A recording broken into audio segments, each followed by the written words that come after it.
What's going on, everybody? It's Dwayne Kimball and myself, David Piatek. I should have probably introduced myself first, but Dwayne's got a video for that.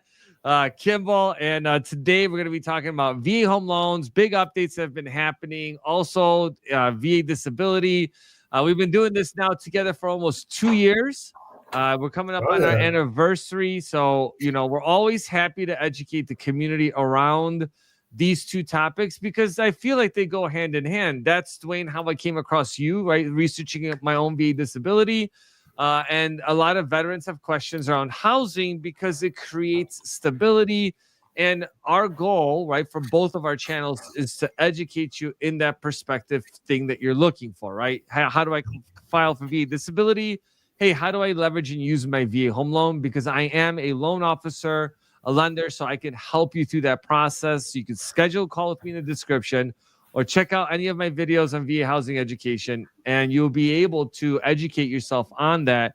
And then obviously you have KMD 89 with Dwayne, you get educated on the VA disability process. So please make sure you guys drop your questions in the comments.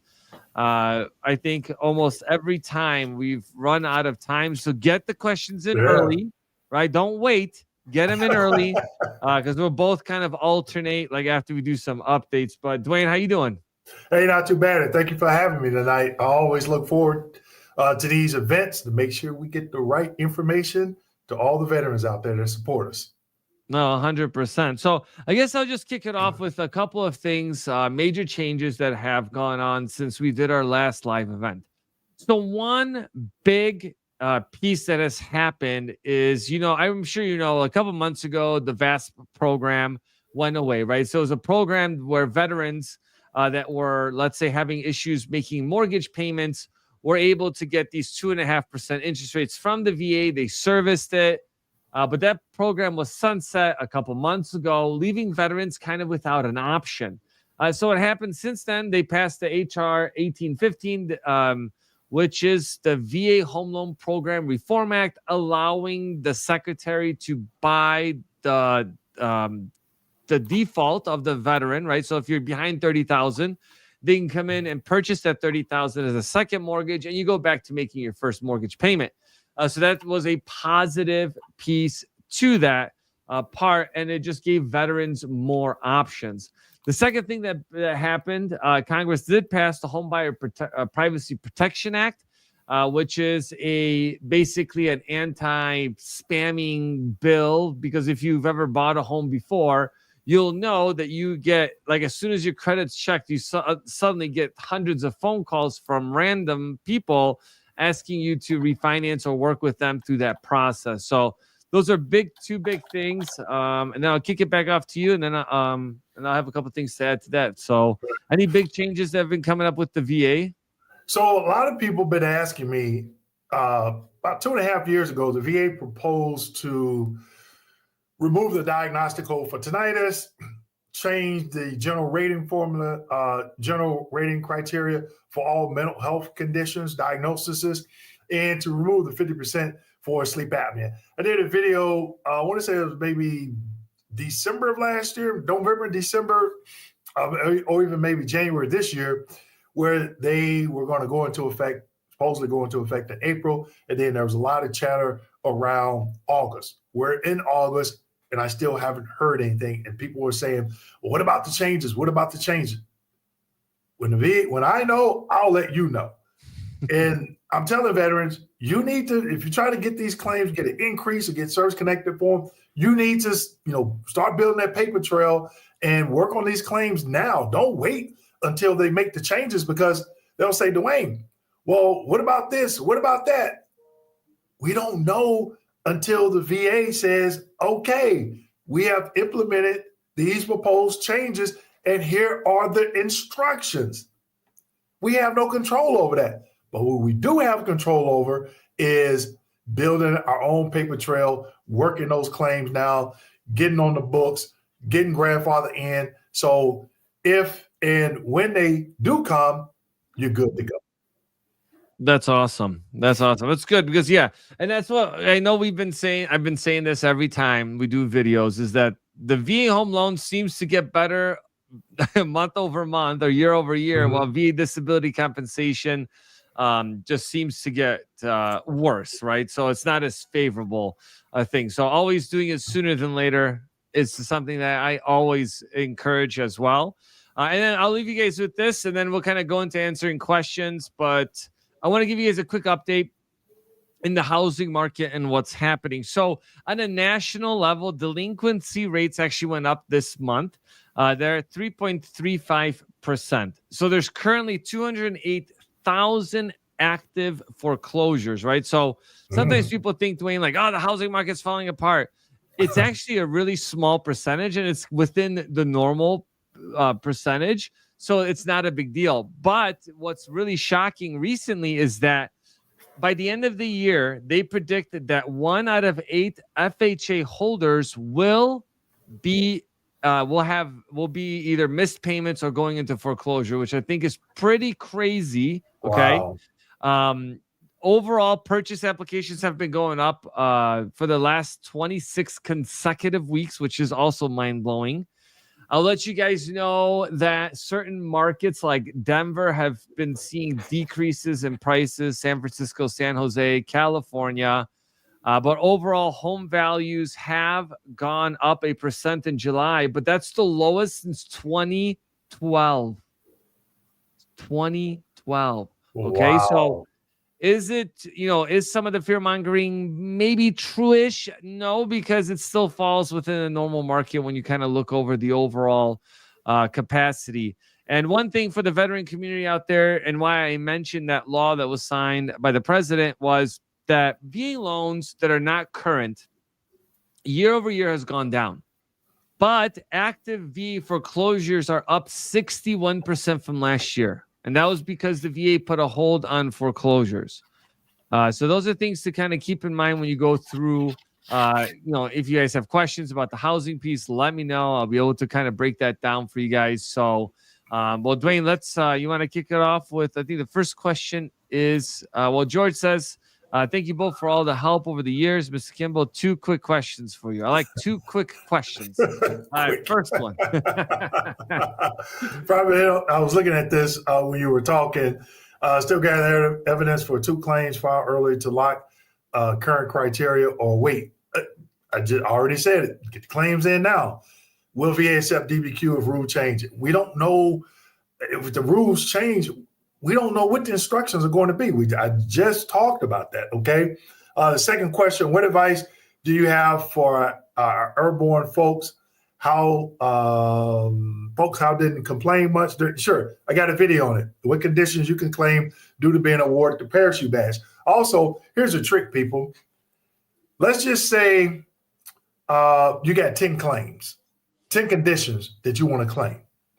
You have a DBQ and Nexus, or you have evidence for 5 of those conditions, but you're still working on the other 5.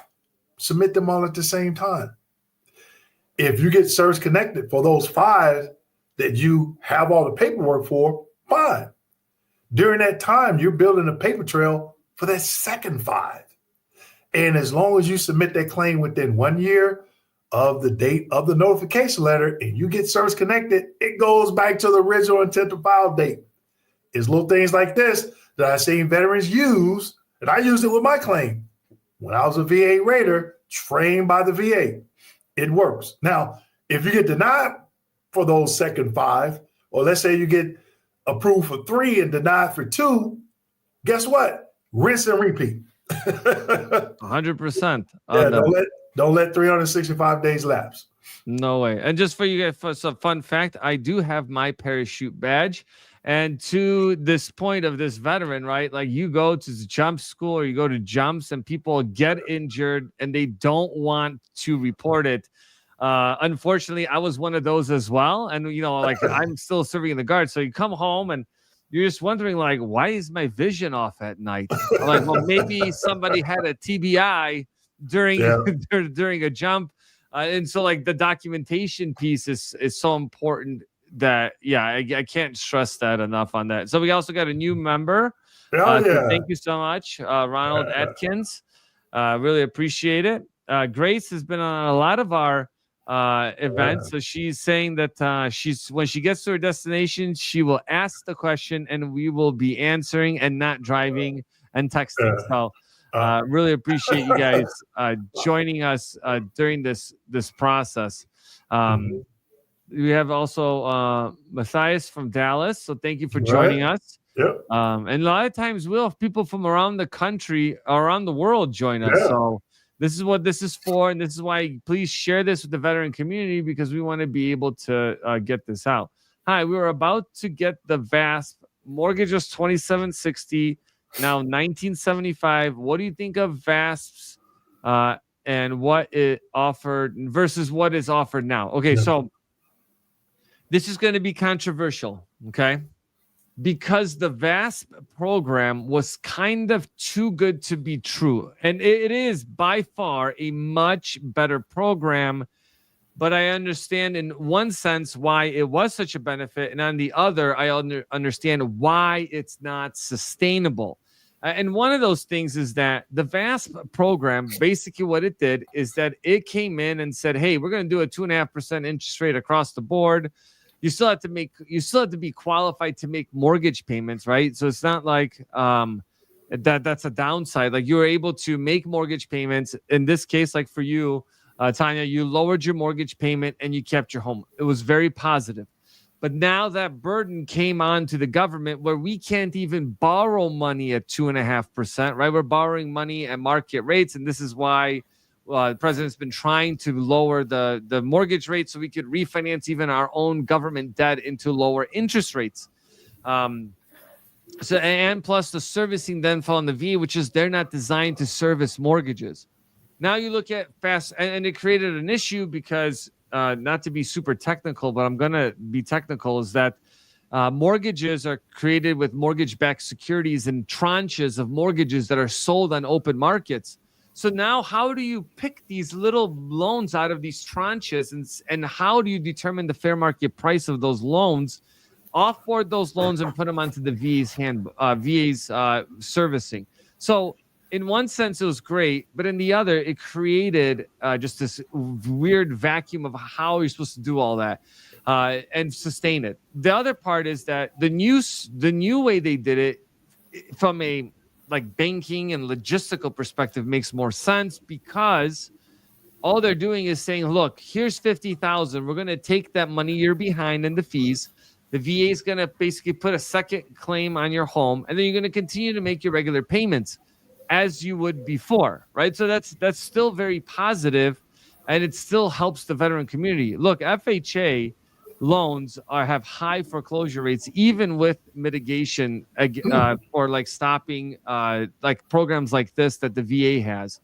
So I know that was a long-winded answer, but you got to understand the technical behind, because yes, on the face value, VASP by far a more superior program, but sustainability, I just can't. I didn't think that it would last that long, regardless. So thank you for that.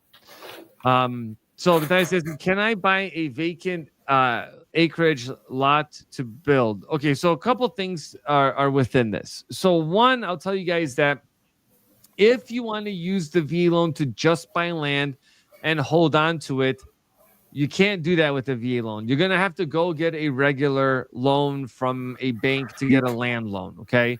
There's different types of land loans that exist. 5 acres or higher, you typically can go to a farm and credit and then just get an agricultural loan. Anything under 5 acres is a regular land loan, typically 20 to 25% down payment. If you want to get a construction loan with the VA loan, you can, which will allow you to build or buy land and build, but you got to do it right away. If you're thinking down the line you want to do that, then those are things that you need to address when it comes to that. But you can buy land and then just pay it off and then use that land later as equity. So I mean, we can talk for, as you guys know, we can talk for 12 hours straight because we've done it before. We've done it before. Yeah. So I just with some breaks. I know, right? And also, I just want to highlight a new member as well that came on. Right. So thank you for that. Thank you. I really appreciate that. All right, so let's kind of go into some of the next ones here. Let me just catch back up.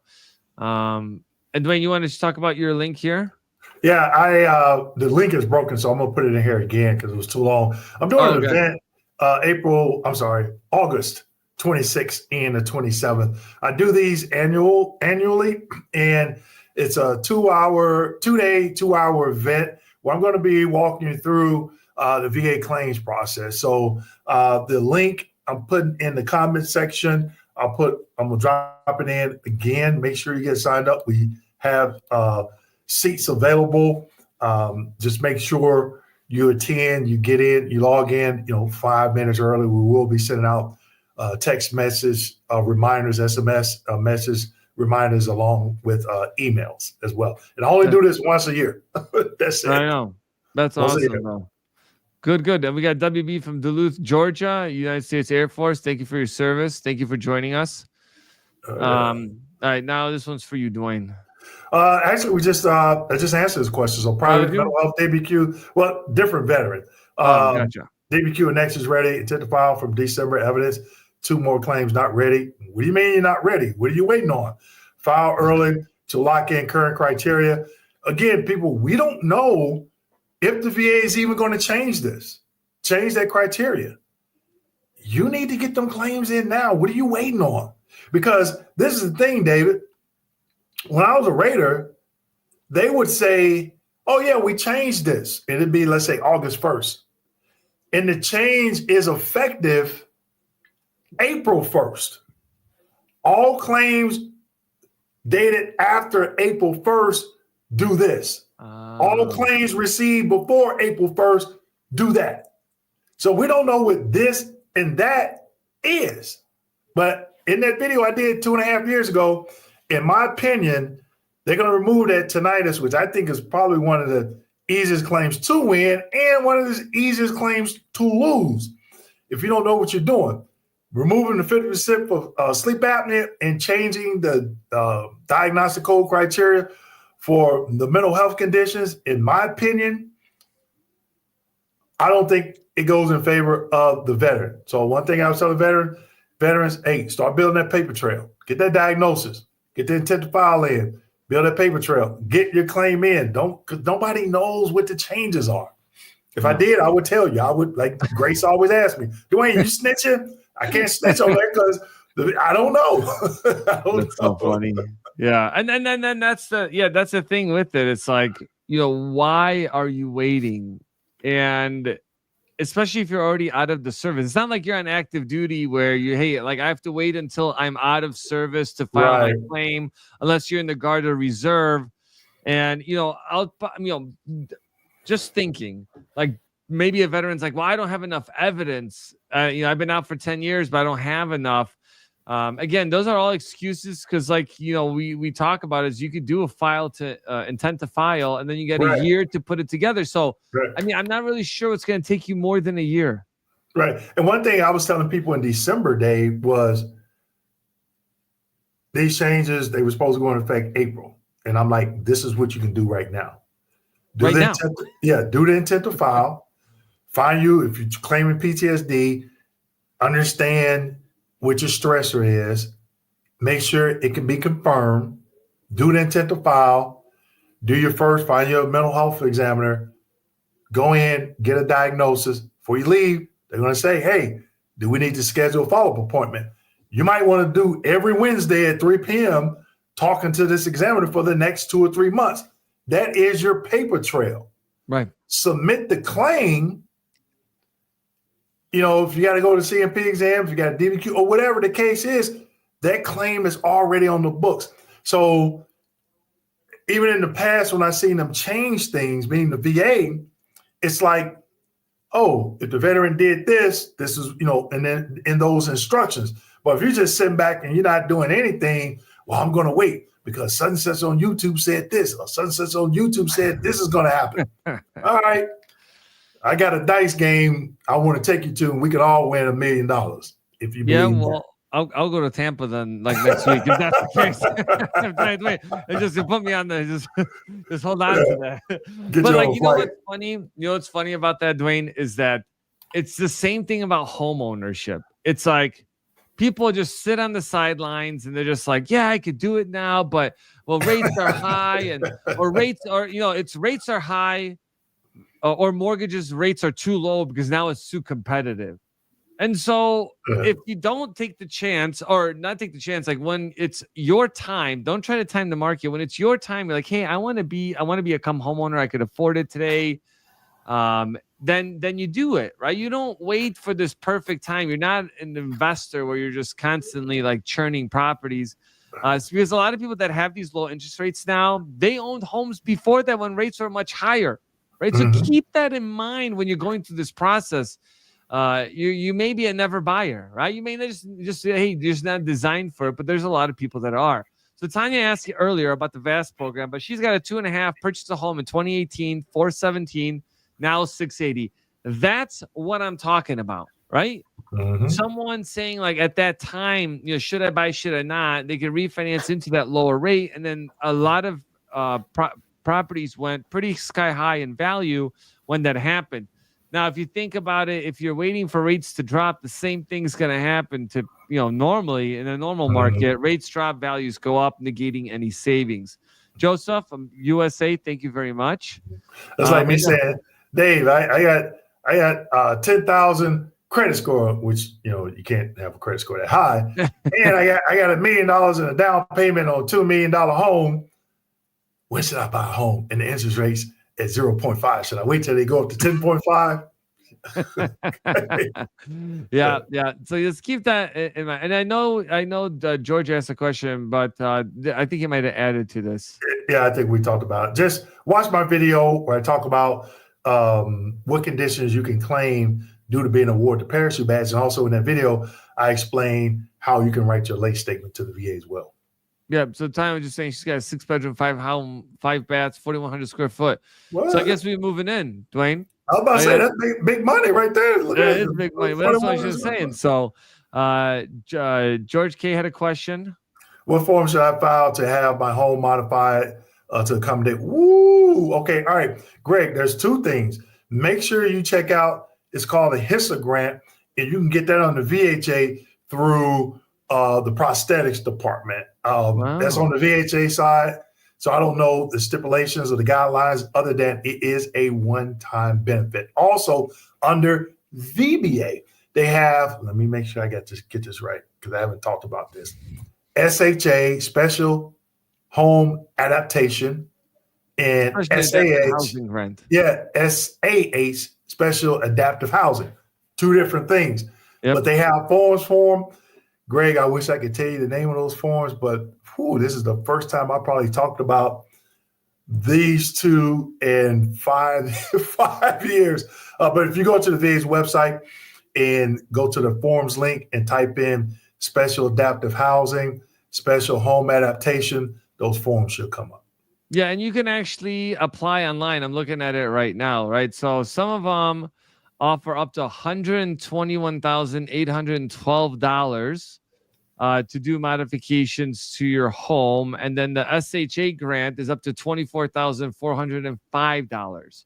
Yeah. So which is a great option. And, Dwayne, I do a lot of presentations with the VA and other folks that are out there. And veterans, I'll bring this up and they'll be like, I just spent $50,000 on modifications. Can I get that money back? I'm sorry.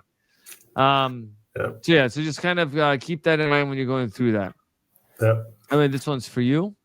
Are there any presumptive claims for working around JP5, like gallbladder issues or kidney issues again?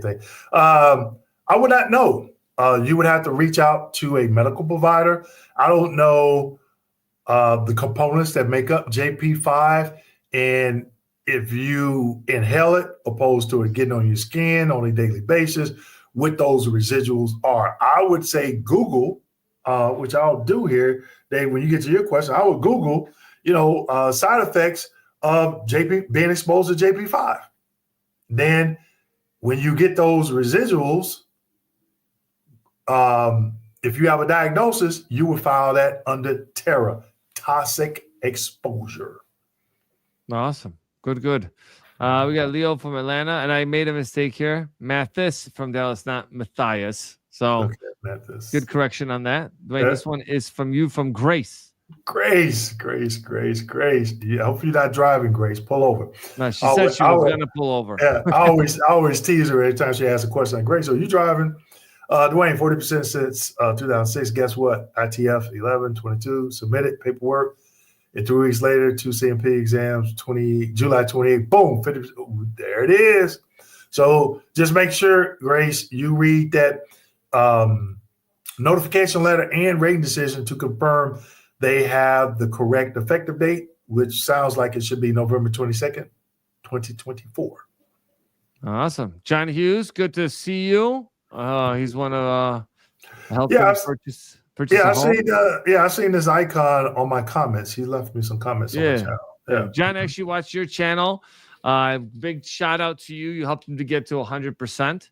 Oh, I did. But yeah, I was actually able to help him become a homeowner. So that's pretty awesome. Yeah, we got Brendan from Atlanta, Georgia. Hotlanta. Welcome. ATL. Anyone thinks M21 is difficult. I got plenty of videos explaining different references. That's funny. Grace has got a question.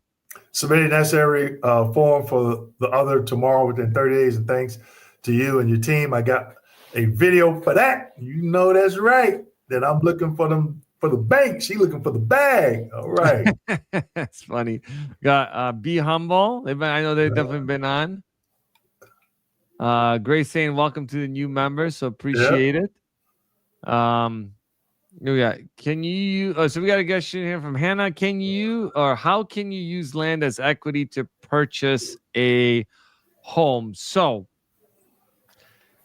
what I was referring to is that if you build equity after purchasing land, so and I'm going to give you guys an example. So let's say you buy $100,000 piece of land. And typically it's about a 25% down payment for these land loans. So you have a $75,000 balance.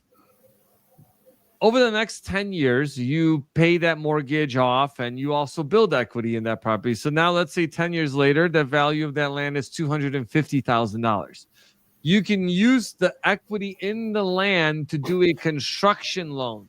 And a good example of that would be, let's say, you can use that $250,000 to help you do the construction loan. Let's say of $500,000 because your property is going to be worth, let's say $750,000 when it's done. So that 25%, right, is going to be locked into the equity you already have. So that's how you leverage the equity in your land to be able to build a home. If you have a home that you own, you can always leverage the equity in that property with a home equity line of credit, which then you could also use that money to buy land overseas. Like I was just talking to one of my buddies. He's like, I'm looking to buy in Colombia, but I don't know how to get land. Or like, hey, we can't get financing in Colombia. And I'm like, hello, I helped you with your mortgage. You got a ton of equity in your property. Why don't you just get a HELOC on that or a HELoan? And then just buy the land in Colombia because they want to, do whatever out there. That's great. You can do that. So just remember, right, there's different ways that you can leverage equity in both land and in your primary residence. But that's a great question. Thank you. And again, if you guys want to schedule a call with me, in the description, you can actually schedule a call. I will call you personally. And we can go over your options, right? People are shocked. They're like, I thought somebody else would be calling. Like, no, I'll actually give you a call. This is for you. I'm service connected for loss of use. Both feet are qualified for car allowance grant and housing grant. If I decide to use the housing grant, but don't need the whole amount, can I use the rest towards and I was trying to look and see where else was the second part of the question. But that's a good question. Yeah, that's a good question, Lonnie. I don't know the answer because Raiders, we grant the benefit. That's all we do. And then home loan guarantee takes over after that. So I would go to the VA's website and contact. Can they contact? Is there an 800 number for home loan guarantee, David? There is. It should be a call center number. Yeah. I don't know it right offhand, Lonnie, but you want to contact home loan guarantee. They fall under a VBA, Veterans Benefit Administration. And that's a question for their call center. Again, raters, I would grant those benefits. That's it. I was just granted based off the criteria. Home loan guarantee, they are the ones that work with the contractors, tell you what you need. You send the paperwork to them, and they take it from there. So I don't want to give you any incorrect information on that line. And I just dropped the number. It's 877-827-3702. I know you always like rattle off the top of your head that one, like the one you have. Like this one's a bit more complicated. I'm like, I gotta think of this. Like, I'm like, dang man, like Dwayne really remembers that number. I'm like, it's also pretty easy. So yeah. That's good. That's good. All right. So Grace got a question. David, what is a trade line? So essentially, can you be penalized for presence of a CFA on credit report? I'm not sure what that is. What's our recourse when credit report codes as too many consumer financial accounts? All right. So this is kind of like a broader question. And let me bring some context to this. So when you look at your credit report, there's these codes that everybody has that says like overutilization, not enough credit. Basically, you could have an 850, the top of the line credit score, the top, and there's going to be something negative said about you in there. And that's just what it is. Don't take it, just take it at face, not even face value. It's just like things that are just on there. A trade line is going to be something like a credit card with your social security number. It could be a utility company that reports to the credit bureau. A lot of people have gone to these credit booster things where I think TransUnion, Equifax, and Experian offer them, where you can pay the credit company. Think about this. You pay the credit company to put your like things that are normally not on your credit report, like your cell phone bill. It could be like your internet bill or something like that onto your credit report to show that you have more credit history. Now, unfortunately, lenders don't look at that as real credit lines. In fact, we omit those credit lines when we qualify you for a home loan. So if you were to only have those, that wouldn't be good. What you want to have is have some type of credit mix, right? That's going to be the most positive part on your credit. And you typically need a 2-year solid history of on-time payments from the time you start your credit history to show the system that, yes, you can manage debt, like have low utilization rates. You can make your payments on time, and you can make installment payments like a personal loan. And you don't need anything fancy. Dwayne, a long time ago, we talked about, hey, I took out a personal loan for like a couple grand, and then I paid it back, and then I took out another one just so I could boost my credit. And, he said, like, look, it took me 2 years. And that's true. We've all, some people had credit issues, but time fixes all. And you just need to control your expenses and your finances. That's really the key to the whole thing. But Grace, that's a great question. Make sure it's your own account, not just like a co-signer an account, because that also is going to be looked at differently. So, but really good questions here. This was for you. Just got SSDI. Can I help get 100? Yes and no.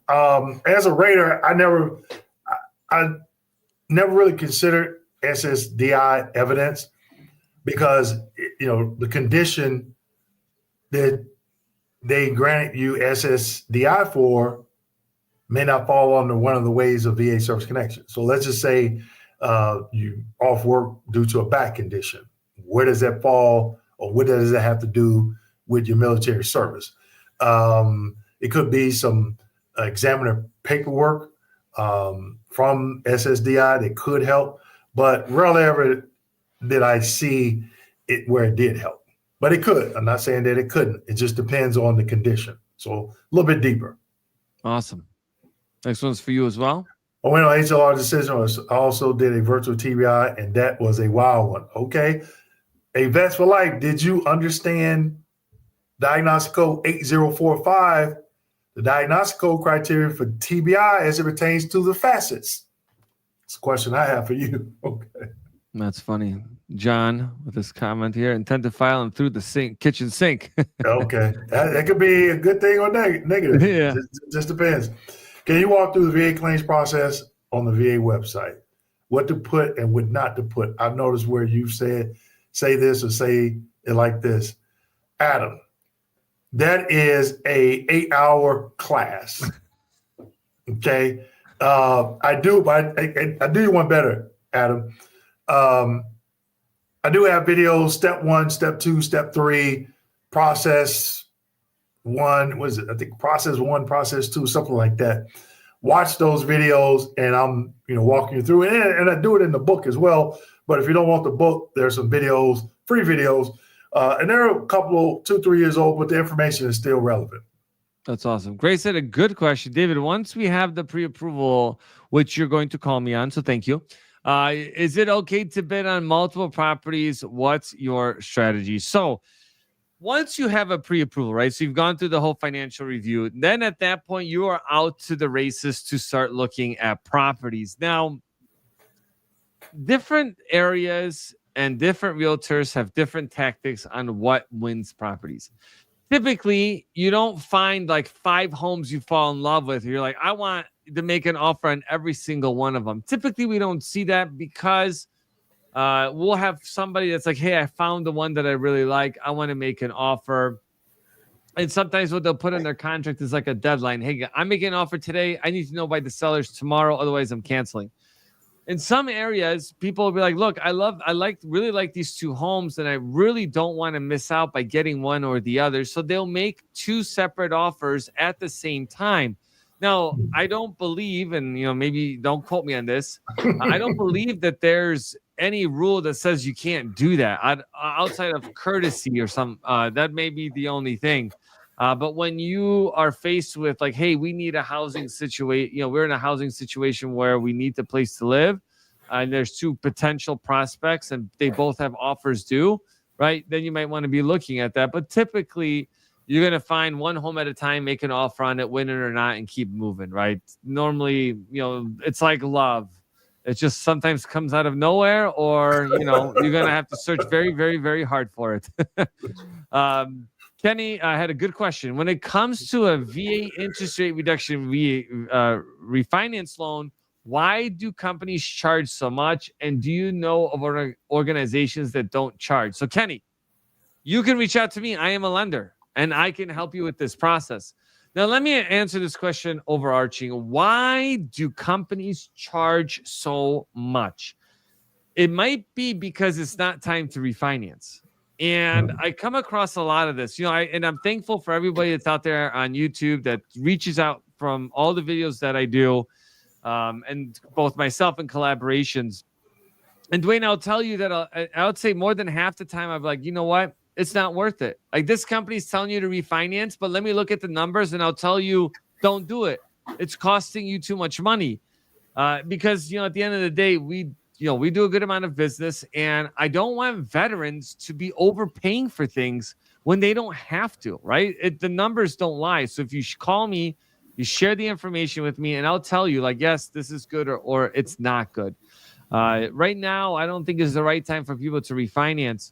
When rates drop, there's about 4.8 million people in the money, meaning that they would be able to refinance and save 0.75% on interest rates if rates were to drop. Now, rates are projected based on mortgage futures, which here we go again. I'm going to get real technical. Right now, it is the highest likelihood that we've seen this year so far that rates will go down towards the end of the year. So, Merry Christmas, number 1. And number 2, you need to be prepared for that. And how you become prepared for that is you make your payments on time and you continue to just stay on track and keep good credit. Okay. So that's a good question, though. Thank you guys for your guidance. No, I really appreciate it, Stanley. Thanks for joining. I was humble. Be humble. I got a video for that. So thank you. We got a $2 donation. So thank you very much. Appreciate that. Thank you. Vet for Life. I believe this is for you. Yep. They'll find another doctor. Also, I would send a follow-up email through My Healthy Vet to that examiner, and just ask, can you provide in writing why you refused to give me a diagnosis of IBS because raters can see that. Now, I'm not saying that's going to make it automatic for service connection, but that's what I would do. And, you can, if it's a VA doctor and you don't like them, you can always switch. Yep. Be humble said lower back issues. I got approved for a HISA. What's that? That's the when I was saying, I was telling the other veteran when he was talking about the wheelchair, we was talking about special adaptive housing, special home adaptation. The HISA grant is a one-time grant, but it's through VHA, the prosthetics department. And a lot of veterans don't know about it. And I think it's probably, be humble, let me know. I think it's probably up close to 10 grand. I remember back when it was like about 6,200 or something like that, 6,800. And it goes up every year with the cost of living allowance. Awesome. John just saying, thanks, Dave. I am grateful to have, I'm assuming, the air conditioning in 90-degree heat. Truly blessed with your knowledge and the money I have now with KMD College. So thank you via video for that. So unbelievably blessed and appreciative. So no, I really appreciate that. Yep. Thank you. Greg saying, okay, thank you. I'm in Mississippi. Thank you for joining us. From Mississippi. Dr. Freeman. Dr. Freeman. Yeah, he's one of my sponsors to my YouTube channel. He's in Lafayette, Louisiana. Nice. I'm waiting to receive my C file. Does that, Dwayne, correct me if I'm wrong, because I believe that when I went through my process, I did the intent or the Freedom of Information Act to be able to get all the documents. Is that what the C file is? Yeah, claims file, C file. And guess what? I have a video on how to get it faster. Got two. How? Tell us a quick snippet. How?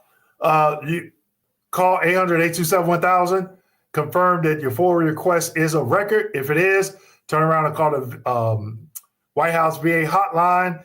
Make sure you watch their video first. And I'm explaining, hey, file a complaint.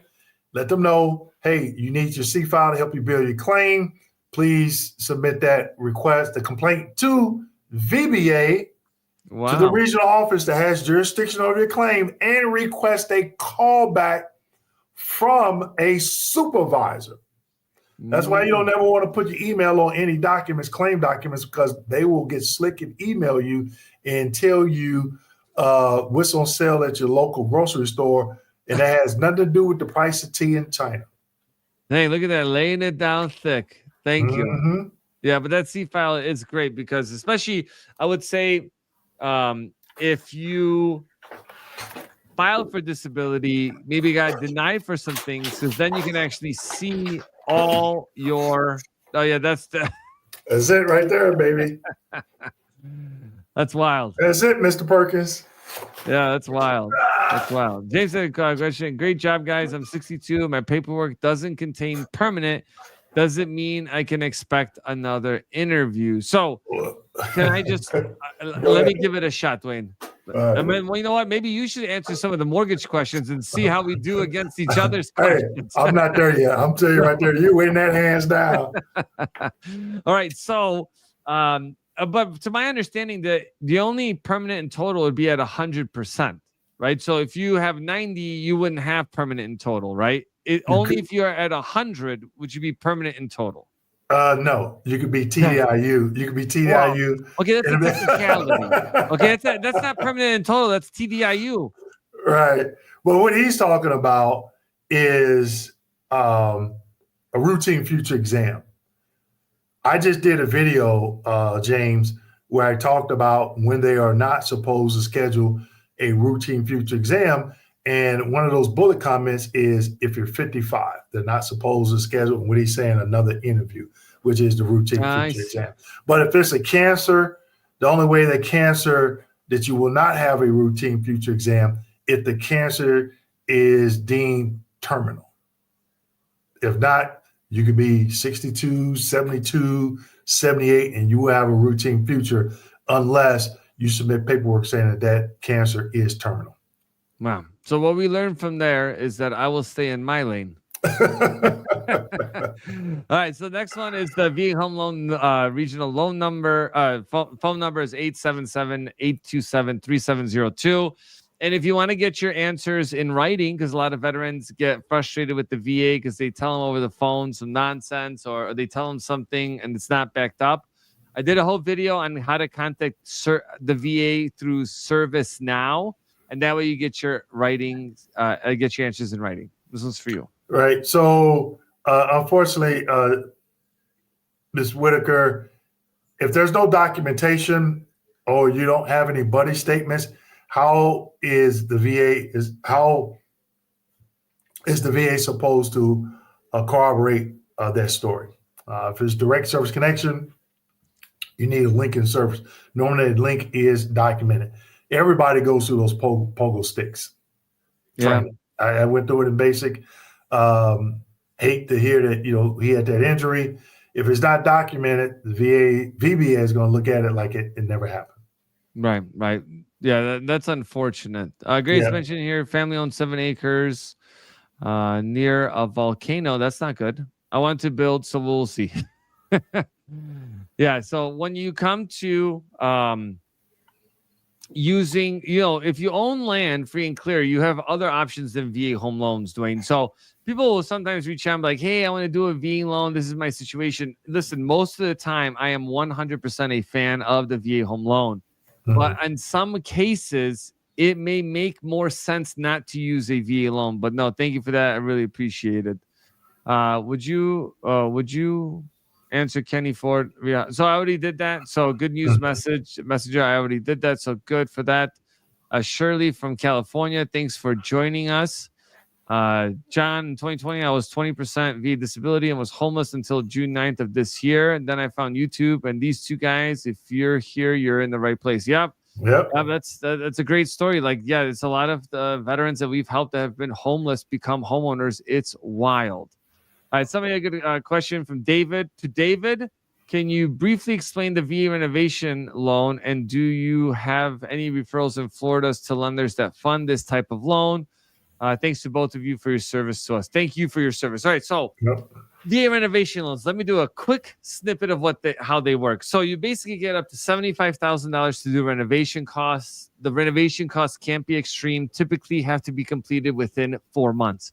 Out of that $75,000, they have to normally hold a 10% reserve contribution. So $7,500 of that is put aside. 2, renovation loans typically will have about a 1.5% higher interest rate. Plus, you can have additional discount points with those loans. Just naturally, they're much higher risk loans for that. So at the end of the day, you don't get the full 75. When you think about using a renovation loan because of some of these restrictions, there's home style loans. It's a conventional loan that's offered that gives you way more flexibility. Now, if you have a service connected disability and you have equity in the property, then you might want to consider using an alternate product and then refinancing back into a VA loan, which I normally do not suggest. I want to be very clear. This is very circumstantial to someone's situation, especially if you don't have equity and you don't have a VA disability, it will work the opposite. Like, it's not a good situation to be in. And I don't know, like, technically, like, we do VA renovation loans ourselves, and we can do sub business in Florida. It's just I'm not a big fan of them because of the amount of restrictions. Typically, a veteran could, if they've got really good financial situation, they can buy the home as is and then just get a $50,000 credit, like a $50,000 personal loan, and just knock out the work really quick, pay who they want to without the bureaucracy of trying to go through it and then getting tagged additional fees. And in Florida, especially because you have to pay transfer taxes on a refinance. So not only do you get hit with the initial purchase and the renovation costs, and then you have the transfer taxes, then you pay a whole nother set of closing costs, probably going to be 10 grand, like it's Florida. So you're going to pay 10 grand the first time, 10 grand the second time. You're going to make 6 payments before you do that. So now all that interest you spent now goes to waste because you reset your 30-year mortgage. So as you can tell, I get heated about this. Say it again and don't take a breath. Yeah, I know. And so there's just so many things that go with that piece. And I would tell you that schedule a call with me and I can walk you through that process. This is for you, Dwayne. Yeah. So just keep in mind when you're doing MD, major depressive disorder, any mental condition and TBI, they're going to look at both. Okay. If you look at the mental health DBQ on there, it asks questions about TBI. Does the symptoms overlap? Which ones? That's the key. Your doctor has to state, hey, these symptoms go with major depressive disorder. These symptoms go with your service-connected TBI. That makes it easy on the radar when it comes to rating those claims. Just for you. 100%. I missed it. 100% housebound, SMC, 100% with SMC, housebound 2023. Presently, I have 9 rental and this for you. I think it's a combination, maybe. Yeah. Mhm. So 100% bound, the 2023. Presently, I have 9 rentals and 1 3 flat. I am an investor in a 162 unit apartment complex. So he's part owner of this.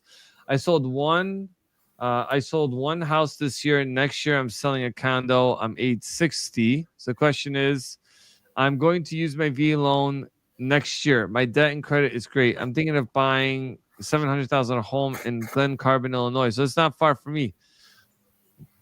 I really do not want to put money down, but I want to keep my mortgage low, under $3,500 a month. The question was, should I be prepared for this? I don't know if there's a follow-on piece to that. So I'll tell you this. 3,500 is low. Okay. 3,500, under 3,500 a month. But if you're trying to buy a place for 700,000, like, you have the pretty big down payment. Now, someone with a complex financial situation like that, I have 9 rentals, multifamily. I'm an investor in other properties.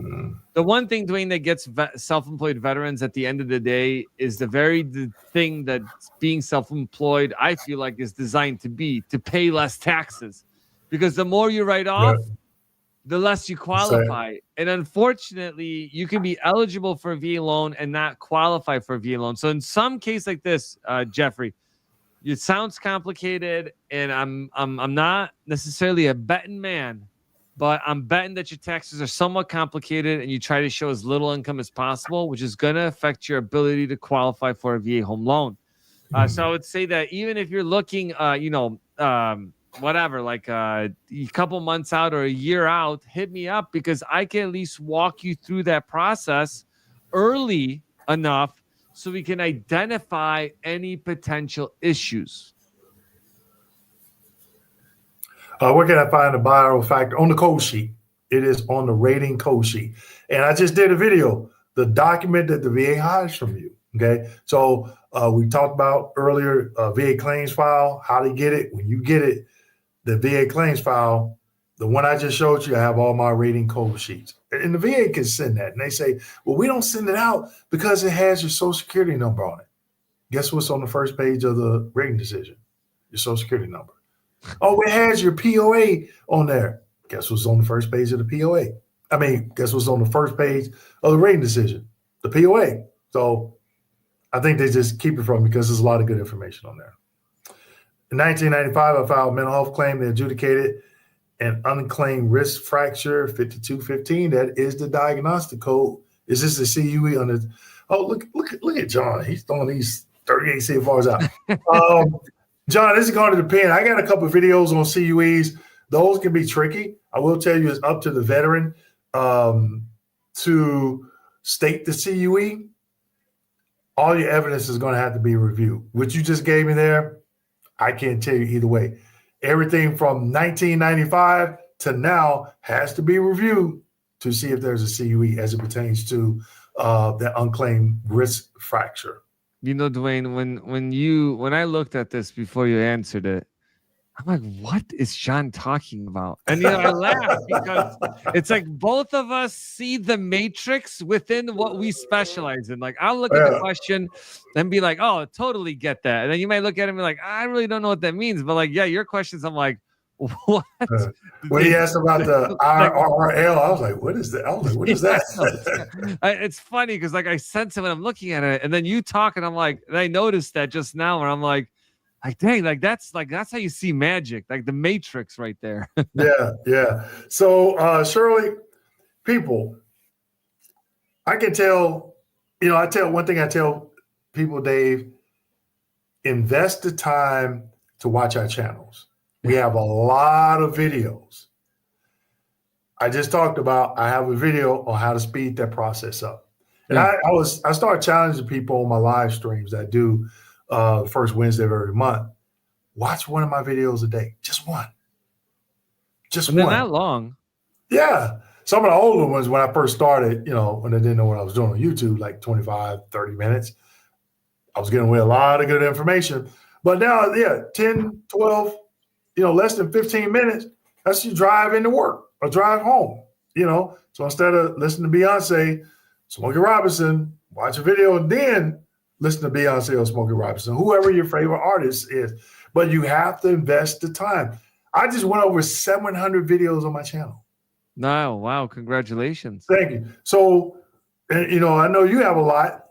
Just watch one video a day. But I have 2 videos explaining how to get, and that's the question you said, well, just give us a real quick rundown, right? So I got 2 videos explaining it, and I interviewed a veteran last May, and he explained how he used the process that I explained. He used it, and then he had meetings with veteran coworkers, and they did the same thing. And I think he said they got the claims folder in less than 60 days. Oh, doing wow. what I talked about in that video. Now it's not a guarantee, but I'd rather try it to see if I can get it opposed to not trying it, and you never know. So you're still waiting. You have to call the National Cemetery Administration. People, there's 3 departments or 3 divisions under the VA: VBA, VHA, and NCA. VBA, Veterans Benefit Administration, you have education, insurance, home loan guarantee, voc rehab, pension, compensation. VHA, Veterans Healthcare Administration, you have all the outpatient clinics, vet centers, VA Medical Center. Then you have National Cemetery Administration that handles all the grave sites. You go to their website, you look for National Cemetery Administration, they can answer all your questions. Now, out of all those departments I just named, I only work under compensation. That's it. Can't answer any questions about voc rehab, education, insurance. I never worked in those departments. Never worked at a VA medical center, never worked under NCA. These are things that you have to know. In my monthly webinar, where I explain what it is I do, what it is I don't do, and how you can work with me, I have a slide just dedicated for that. That's awesome. This one's a good one. How difficult is it to get an approval for a VA disability claim as a reservist for 12 years without, Dave, I think you answered this, unit did LOD and have records from being in service too, but do they, no, LOD is good. You just have to be able to reasonably articulate your symptomology, especially as it pertains to the LOD, line of duty. Go to the M21-1, type in line of duty. You will see a lot of information pop up on that. Yeah, and one thing I'll tell you, because I am in the Guard, right, is that you may have injuries sustained. And LOD is great because you can also, and that's the best way to get, because you could get like an SF 600, which is a unit level. Like, hey, they say like this is what happened, and then you go to your private doctor because you got TRICARE, and then you go and get seen. And so what you can do, and I didn't realize this until 2022, is that I could take my personal records that I had from injuries while in service, right? But then I got out and I had to then go see a private doctor, but I didn't get an LOD where then they cover it. I took all those documents to the local active duty VA hospital, and then they were able to upload everything into Genesis. Mm-hmm. So, okay. So those are some things to keep in mind when you're going through that process. Grace had a good question. Does workman's comp need to be disclosed to the VA? No. I never seen a reason why it would need to be. All right, somebody can just join. Thank you. There's been some big updates, but I'll let you know. Go back to the beginning of the video and check it out because we did spend some time going through that. Mm-hmm. Put in a question. What's that? Put in. Wait a minute. Am I reading that right? Yeah, I put a claim in 2022. It was denied. I pursued it again in Oh, claim up. 2024. See, I could translate. I Yeah, know he what put it together. I was like, wait a minute. Okay, is I know. this Jeopardy or what? Okay, it was denied. I pursued it again in 2024 and 20. You let 1 year lapse. When you let 1 year lapse and you come back in and you win that claim, the claim starts all over again. Yeah. If you let 365 days lapse, it starts all over again.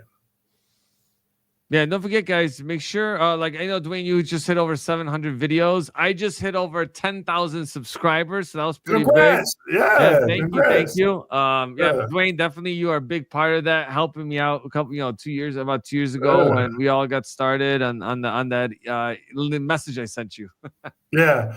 How do Wayne can you? Yes, you can go through. I don't take just, I get a lot of emails, a lot of phone calls, and a lot of people just call me and they say, hey, I need to talk to you for a whole hour. It doesn't work that way, people. I do a monthly webinar and I explain exactly the educational services I provide, what I don't do, and how you can work with me. I do have a private Q&A session. You go to my website. I'll put it in the comment section, www.kmd89.com. And I do one-on-one sessions. It is not a how-to session, but we talk about the claims process. That's awesome. And a lot of people are saying thank you. So thank you again, guys, for joining us and watching. We're gonna stop here because I got little kids to put down to sleep. So I want to just say thank you to everyone that joined us tonight. Great questions. We do these every month. Plus, check out our channels to check out all the videos that we have. Anything else you want to add, Dwayne, before we close out? The only thing I would say, continue to get educated on the claims process. Dave talked about how to build your credit, raise your credit score for the VA home loans. It was just something I just lost track. Oh, we go live the third Wednesday of every month. Wednesday of every month at 7 p.m. Eastern Standard Time. So make sure you subscribe. When you subscribe, hit that notification button and all so you can get updated. And if it's a topic that I think, Dave, I've even done this on my channel. If it's a topic that you all like for us to discuss, let us know. Leave us a comment. I just did one on the FNP Foreign Medical Program. I was like, man, this video probably not do that good. And it did better than what I thought. And I learned some stuff about the foreign medical program. So, yeah, if there's some topics, let us know so we can do the research because, we have to do research for some of this stuff. And then we either do a video on it because now we do videos. We recorded a couple of days and we post them on both our channels and then we go live. So, again, make sure, invest the time, subscribe to the channel, invest the time, and watch the videos. Yeah, and actually, Dwayne, I'm funny enough that majority of my video ideas are from questions I get from people when I talk to them. I'm like, you know what? That's a good idea. Let me write that down. And then anytime things happen, now I'm getting to the point where like things happen during the daytime where I'm like, oh my gosh, like how could this happen? Yeah. And so I'm now formulating videos so we can build a bigger library of like aha moments. So again, thanks everyone for watching. You guys have a great night. Thank you for joining us. We really